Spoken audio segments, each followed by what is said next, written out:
Devil Hunter presenting the विचर season first episode 7 में आपका स्वागत है। एपिसोड की शुरुआत में गैरोल्ट सीधा सिंट्रा आ जाता है और अब गैरोल्ट को डेस्टिनी के ऊपर धीरे धीरे भरोसा होने लगता है और उसे सीरी के लिए फिक्र होनी स्टार्ट हो जाती है। इसीलिए गैरोल्ट सीधा सिंट्रा आ जाता है और एक लोकेशन पर मोज़ैक से मिलकर उसे आती हुई निल्फगार्ड की सेना के बारे में बताता है, लेकिन मोज़ैक उसे कहता है कि तुम चिंता मत करो, गैलांती और सिंट्रा की पूरी फौज निल्फगार्डियन के खिलाफ लड़ाई करने के लिए तैयार है। साथ ही मोज़ैक गैरोल्ट को लॉ ऑफ सरप्राइज के बारे में भी बताता है कि तुमने जो लॉ ऑफ सरप्राइज डोनी से मांगा था अब उसका वक्त आ चुका है। वो एक लड़की है और उसका नाम सीरी है, लेकिन दुख की बात तो ये है कि एक तूफान में पवेता और डोनी दोनों ही ना जाने कहां गायब हो गए। दरअसल बचपन से ही सीरी को कैलांती ने पाला है, लेकिन इस वक्त विन कैलांती को पता चल जाता है कि हमारे यहाँ पर विचर आया है और वो अपने कुछ सोल्जर को उसको ढूंढने के लिए भेज देती है। लेकिन जब इनका सामना गैरोल्ट से होता है तो गैरोल्ट फटाफट से मोज़ैक को पकड़कर उसकी पावर का यूज करके वहां से निकल जाता है और जाकर सीधा कैलांती से मिलता है, जहां पर हम देख पाते हैं कि वही सीन होता है कि जो कि हमने एपिसोड 1 में देखा था। इसका मतलब ये था कि अब सारी टाइमलाइन एक हो चुकी है, येनिफर की, गैरोल्ट और सीरी की, जिसके बाद पूरे तरीके से हमें पता लगता है कि गैरोल्ट की टाइमलाइन और सीरी की टाइमलाइन के बीच में 12 सालों का अंतर है, क्योंकि सीरी खुद 12 साल की है। यहाँ गैरोल्ट कैलांती को भी निल्फगार्ड की आती हुई सेना के बारे में बताता है, लेकिन बेखौफ कैलांती अपनी ताकत के नशे में चोर उसे बताती है कि सिंट्रा की फौज निल्फगार्डियन का सामना करने के लिए तैयार है, हमसे कोई जीत नहीं सकता। हालांकि ये उसका ओवर कॉन्फिडेंस बोल रहा होता है, लेकिन गैरोल्ट कहता है कि मैं यहाँ पर सिर्फ और सिर्फ सीरी के लिए आया हूँ और मैं उसे हमेशा के लिए नहीं ले जाऊंगा। मैं बस जब तक आप दोनों के बीच में जो जंग चल रही है उसे बचाने के लिए सिर्फ सीरी को अपने साथ रखूंगा, बाद में वापस यहाँ पर छोड़ दूंगा। कैलांती इस बात पर थोड़ा गौर करती है और फाइनली मान जाती है और कहती है कि ठीक है, चलो मैं तुम्हें सीरी से मिलवाती हूँ, एक बार वो से अलविदा ले, उसके बाद में तुम इसे यहाँ से ले जा सकते हो। जिसके बाद में गैरोल्ट की मुलाकात फर्स्ट टाइम सीरी से होती है, लेकिन सबसे बड़ा प्लॉट ट्विस्ट ये तो दरअसल सीरी होती नहीं, ये तो कोई और लड़की होती है जिसे क्वीन कैलांती गैरोल्ट के साथ भिजवा देना चाहती थी। लेकिन गैरोल्ट इस बात को समझ जाता है कि ये असली सीरी नहीं है। हालांकि ये उसे कैसे पता चला, दैट विचर ब्रदर कैन फाइंड आउट। जिसके बाद विचर बिना कुछ कहे वहां से निकल जाता है, लेकिन जब उसकी नजर रोड पर खेल रहे कुछ बच्चों पर पड़ती है तो उसे पता चल जाता है कि असली सीरी है। और ये वही सीन होता है जहां पर हमने फर्स्ट सीजन के अंदर इन बच्चों को रोड पर खेलते हुए देखा था, जहां पर दरअसल सीरी अपने लुक बदलकर गरीब बच्चों के साथ कंचे खेल रही होती है। उस वक्त सीरी को भी पता चल चुका होता है कि कोई तो है जो उस पर नजर रख रहा है, लेकिन उस पर ध्यान नहीं दे पाती और जब पलट कर नजर घुमाती है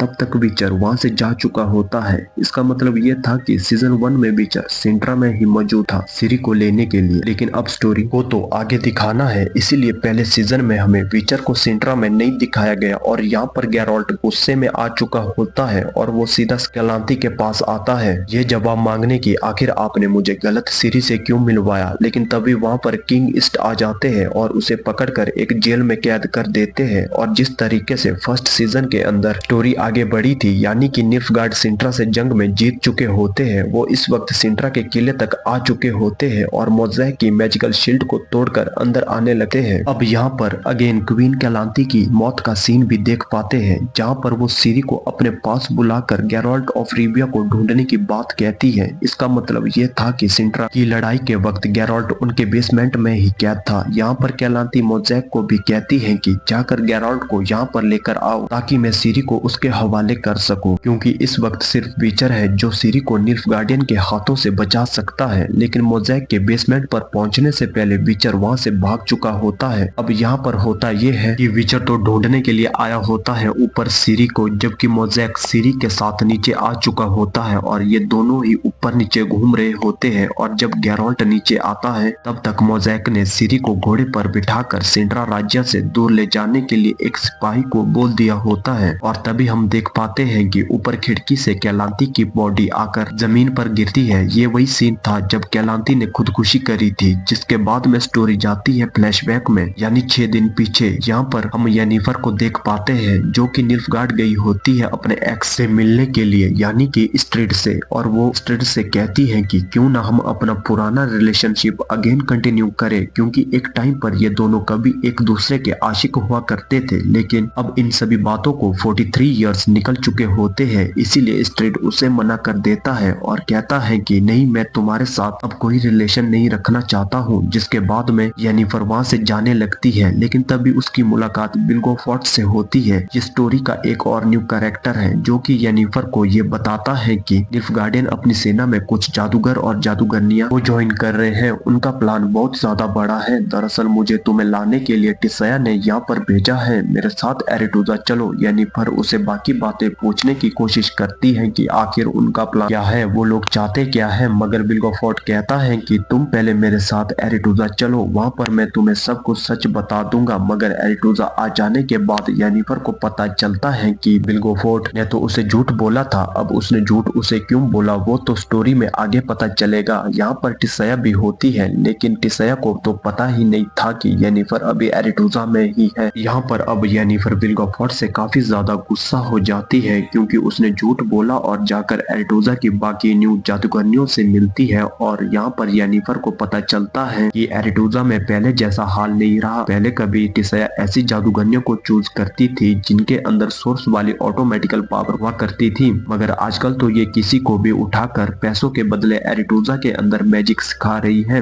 यह सब देखकर येनिफर बाकी सभी जादूगरनियों को बताती है कि तुम्हें नहीं पता, लेकिन जादूगरनियों की लाइफ काफी ज्यादा बुरी होती है, उन्हें कितनी मुसीबतों का सामना करना पड़ता है ये सिर्फ हम जानते हैं। और हो सके तो अभी भी तुम यहाँ से जा सकती हो, क्योंकि फ्यूचर में जो तुम्हारे साथ होगा उसका अंदाजा भी नहीं लगा सकते। लेकिन वो सभी जादूगरनियां उसकी बातों पर विश्वास नहीं करती। इस वजह से येनिफर उन्हें उस पॉन्ड के पास लेकर जाती है जहाँ पर इसी वक्त फेल्ड स्टूडेंट एक प्रॉपर मैजिशियन नहीं बन पाई थी और ईल बनाकर उसे पानी के अंदर एरेटूजा की शक्तियों को बढ़ा रही थी। लेकिन इतने में ही वहाँ पर टिसया आ जाती है और येनिफर को अपने साथ ले जाती है। बाहर आने पर येनिफर देख पाती है कि इस वक्त एरेटूजा के अंदर मेजिस की पूरी टीम आ चुकी होती है। अब जैसा कि मैंने आपको बताया कि जादूगर दो तरह के होते हैं, सोर्स जिन्हें बचपन से ही खुद ब खुद पावर होती है और दूसरे मेजिस जो स्कूल जाकर मैजिक को सीखते हैं। इन सभी मेजिस की टीम में ट्रिस मैरीगोल्ड भी शामिल होती है जो कि येनिफर को स्ट्रिगा इवेंट के बारे में बताती है। जिसके बाद में सीन शिफ्ट होता है एक बड़ी सी मीटिंग में जहाँ पर सारे मेजिस एक साथ खड़े होते हैं और विल्गेफोर्ट बताता है कि निल्फगार्डियन की सेना सभी जादूगरों के साथ मिलकर सिंट्रा पर हमला करने वाली है और इन सभी को डर है कि अगर निल्फगार्डियन ऐसा ही करते गए तो वो पूरी दुनिया को एक्वायर कर लेगा और फिर हर एक नेशन पर निल्फगार्ड के कब्जे में आ जाएगा। जिसके बाद में वहाँ पर निल्फगार्डियन की जादूगरनी यानी कि प्रिंजला आ जाती है। ये वही जादूगरनी थी जिसे मैंने आप लोगों को सेकंड एपिसोड में बताया था कि जब वो मैजिक कर रही थी तो उसका हाथ एक विच में बदल गया था। ये वही होती है। प्रिंजला आकर सभी को बताती है कि निल्फगार्डियन सिर्फ और सिर्फ सिंट्रा पर ही राज करना चाहता है, सिर्फ उसे ही अपना गुलाम बनाना चाहता है, बाकी वो और किसी नेशन पर हमला नहीं करेगा। तो जो लोग आप सोच रहे हैं वो गलत है। इस बात को सुनकर सभी मैजिशियन में काफी सारी डिस्कशन स्टार्ट हो जाती है, जहाँ पर कुछ तो ये डिसाइड करते हैं कि वो निल्फगार्ड के खिलाफ नहीं लड़ेंगे। लेकिन तभी वहाँ पर टिसया येनिफर ट्रिस मैरीगोल्ड और विल्गेफोर्ट कहते हैं कि वो तो निल्फगार्ड के खिलाफ लड़ेंगे और इस जंग को रोक सकते हैं। इसके बाद में सीन शिफ्ट होता है सीरी पर जो कि होता है प्रेजेंट टाइमलाइन और यहाँ पर डारा से अलग होने के बाद में सीरी उसे दूसरे गांव में जाकर ढूंढ रही होती है क्योंकि ये दोनों ही अलग अलग रास्ते भागे थे। यहाँ पर कुछ लोगों की नजर उस पर पड़ जाती है, लेकिन तभी वहाँ पर उसे एक लेडी मिलती है जो कि उसे कहती है मैं तुम्हें सहारा दे सकती हूँ, तुम मेरे घर पर आ सकती हो। मगर सीरी को उस पर विश्वास नहीं होता और वो उसी का घोड़ा लेकर वहाँ से भाग जाती है। काफी दूर भागने पर रात को थक हार कर एक जगह पर बैठ जाती है और तभी वो लोग जिन्होंने उसके ऊपर नजर रखी थी वो उसे पकड़ने के लिए वहाँ पर आ जाते हैं और अब इनका मकसद ये था कि सीरी को पकड़कर निल्फगार्ड को दे देगा ताकि वो उन्हें एक भारी रकम दे सके। तभी यहाँ पर आता है सबसे बड़ा प्लॉट ट्विस्ट, जहाँ पर सीरी पहुंच जाती है अनकॉन्शियस एक ऐसी दुनिया में जहाँ पर उसकी बॉडी के अंदर एक प्रेत आत्मा घुस जाती है और वो जोर जोर से चिल्लाने लगती है कि ये वक्त आ चुका है तलवारों और कुल्हाड़ियों का, सफेद तूफान आएगा सफेद रोशनी के साथ में और हर जगह आतंकी फैलाव का। और इसी के साथ वो जोर से चिल्लाकर वहीं पर जाती है और इसी सस्पेंस के साथ ये शानदार एपिसोड यहीं पर खत्म हो जाता है। सो गाइस, आपको ये वीडियो कैसा लगा लाइक कमेंट करके जरूर बताएगा और चैनल पर नए हो तो चैनल को सब्सक्राइब भी जरूर कीजिएगा। थैंक